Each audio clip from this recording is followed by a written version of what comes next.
Hello students, good morning. आज की class में हम पढ़ेंगे क्लास 9th का चैप्टर नंबर 8 जिसका नाम है रीच फॉर द टॉप। इस चैप्टर में 2 लेडीज़ के बारे में बताया है जिन्होंने काफ़ी संघर्ष करके अपने जीवन में सफलता को हासिल किया है और वह सफलता की उन ऊंचाइयों तक पहुंच गई है जहां पर पहुंचना बहुत ही मुश्किल होता है। तो हम जानेंगे इस चैप्टर में उन दोनों स्त्रियों के बारे में, उन दोनों महिलाओं के बारे में जिन्होंने अपने जीवन में सफलता को हासिल किया है और उनके जीवन में उन सफलता को हासिल करने के लिए जिन जिन समस्याओं का सामना उन्हें करना पड़ा है, इनके बारे में भी हम इस पाठ में जानेंगे। तो चलो स्टार्ट करते हैं इस चैप्टर को और जानते हैं उन 2 फेमस लेडीज़ के बारे में। तो हम इसके पहले पार्ट में पढ़ेंगे संतोष यादव जी के बारे में। जैसे कि हम सभी जानते हैं, वो एक ऐसी लेडी थी जो सबसे पहले माउंट एवरेस्ट पर चढ़ी थी। संतोष यादव संसार की एकमात्र स्त्री हैं जिसने एवरेस्ट की चोटी पर 2 बार विजय प्राप्त की है।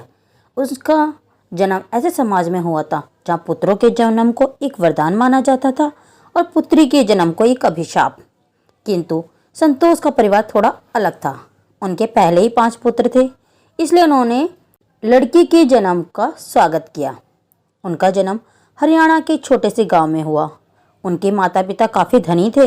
उनके गांव में बहुत ज़मीन थी। संतोष के 5 भाई और वह एक बहन थी। एक बच्ची के रूप में भी संतोष अपनी इच्छाओं के अनुसार ही अपना जीवन गुजारना चाहती थी। यानी कि जब वे बड़ी होती हैं थोड़ी सी, तब भी वो अपने ही अकॉर्डिंग अपनी लाइफ जीना चाहती हैं। वह एक परंपरावादी जीवन शैली को नहीं अपनाना चाहती, जबकि गाँव की जो दूसरी लड़कियाँ थी वो परंपरावादी पोशाकें पहना करती थी। लेकिन संतोष को निक्कर पहनना पसंद था। उनके माता पिता के पास पर्याप्त पैसे थे कि वे उसे दिल्ली के किसी अच्छे से स्कूल में भेज सकते, किंतु उस समय लड़कियों को घर से दूर भेजने का रिवाज नहीं था।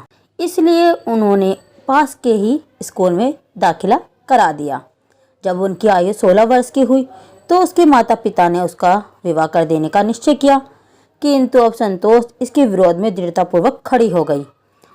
उसने साफ कह दिया कि वह कभी विवाह नहीं करेगी यदि उसे उपयुक्त शिक्षा ना दी गई। अब ये उसने अपने परिवार वालों को साफ बता दिया था।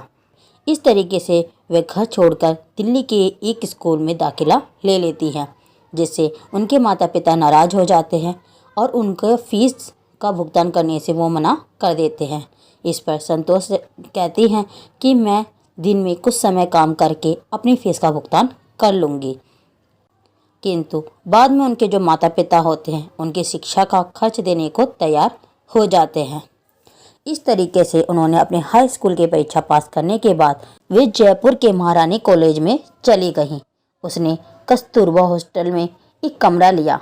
वह हॉस्टल अरावली पर्वत के सामने की तरफ पड़ता था। अपने कमरे में से संतोष गांव वालों को इस अरावली के पर्वत पर चढ़ते हुए देखती थी और कुछ ही समय जब वो ऊंचाई पर चढ़ जाते थे तो वो गायब से हो जाते थे। इस तरीके से संतोष यादव उस दृश्य को डेली देखती थी जहाँ पर जो कुछ पर्वतारोही होते हैं वो उस पर्वत पर चढ़ते हैं और जब वो ऊंचाई तक पहुँच जाते हैं तो वो दिखाई नहीं देते हैं। इस तरीके से वो एक दिन अपने हॉस्टल से निकलकर उन लोगों से मिलने के लिए वहाँ पहुँच जाती है। जब वह उनसे मिली तो उन पर्वतारोहियों ने उन्हें भी पर्वतारोही बनने के लिए प्रेरित किया। संतोष में पर्वतारोही बनने की एक प्रबल इच्छा जाग उठी। अब उसके लिए पीछे मुड़कर देखने का कोई सवाल ही नहीं उठता था। संतोष अब क्या करती है, अपने ही यानी कि जो कमाती है उनमें से कुछ पैसे बचा बचा कर वो रखने लगी। इस तरीके से उन्होंने उत्तरकाशी के नेहरू पर्वतारोहण संस्थान में एक कोर्स में एडमिशन लिया। ये कोर्स करने के बाद उसने हर वर्ष किसी न किसी पर्वतारोहण जो अभियान होते थे उसमें जाना शुरू किया। पर्वतारोहण करने में उसकी कुशलता बहुत ही से जल्द बढ़ती चली गई, यानी कि वो अधिक कुशल होती गई। उसकी निश्चय शक्ति लोहे के समान थी और उसकी जो मानसिक दृढ़ता थी वो अचंभेजनक थी तथा केवल 4 वर्षों के बाद ही वह एवरेस्ट की चोटी पर विजय पाने में सफल हो गई। तब उनकी आयु मुश्किल से ही 20 वर्ष थी। इस अजूबे को करने वाली ये पहली महिला बन गई। 1 वर्ष के बाद उसने ऐसा दोबारा कर दिया। इस तरह उसने एक रिकॉर्ड स्थापित कर दिया। वे एक मात्र ऐसी महिला बन गई जिसने एवरेस्ट पर 2 बार विजय प्राप्त की थी। उसकी सफलताओं के लिए उन्हें पद्मश्री अवार्ड दिया गया, जो राष्ट्र के सर्वोच्च सम्मानों में से एक है। संतोष यादव ने अपने टीचर्स को न केवल अपनी पर्वतारोहण संबंधी कुशलता से प्रभावित किया, बल्कि अपने पर्वतारोहियों की सहायता करने की इच्छा से भी उन्हें अधिक प्रभावित किया। सन 1992 के एवरेस्ट अभियान के दौरान उसने एक साथी पर्वतारोही के साथ अपना ऑक्सीजन बांट लिया और इस तरह उसका जीवन बचाया। और एक की वो मदद करना चाहती थी, परंतु इससे पहले ही वो प्राण त्याग चुका था।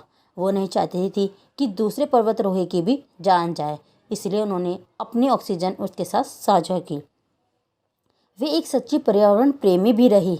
एक बार हिमालय से वे 500 किलोग्राम कूड़ा कचरा इकट्ठा करके नीचे लेकर आई। संतोष यादव ने अपनी इस कहानी के माध्यम से उन सभी लड़कियों को प्रेरणा दी है जो ये मानकर रह जाती हैं कि वह एक लड़की है। उन्होंने अपनी इच्छा शक्ति से, अपनी दृढ़ निश्चय शक्ति से ये साबित कर दिया है कि यदि लड़कियां मन में ठान ले तो वह कुछ भी कार्य कर सकती है। तो ये हमारा चैप्टर यहीं ख़त्म होता है। आशा है आपको ये पूरा चैप्टर अच्छे से समझ आया होगा।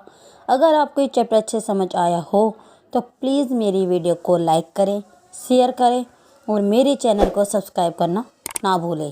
तो अब मिलेंगे नेक्स्ट वीडियो में नेक्स्ट चैप्टर के साथ। Thanks for watching.